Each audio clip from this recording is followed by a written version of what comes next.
It is the responsibility of the government of the day to not keeping the relief camp. Governments will not be happy that they have provided relief camp.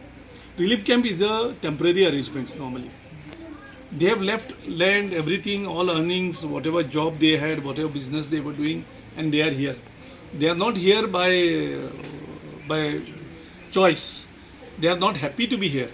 So it's a government responsibility to resolve these issues, and meantime they should provide them the earning avenues and try to resolve these long pending issues so that they can go back, restore the peace. Our leader Rahul Gandhiji is working hard for that.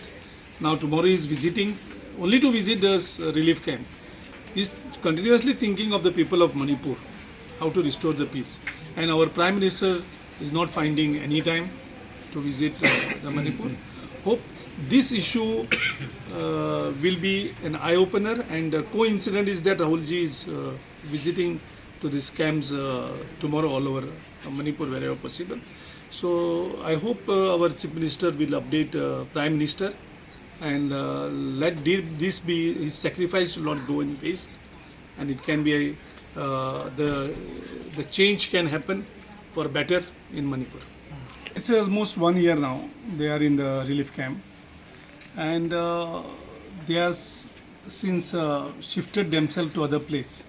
So to find some job or some business activity when they can respectfully earn the livelihood is very remote. I think this must be the situation in all the camps.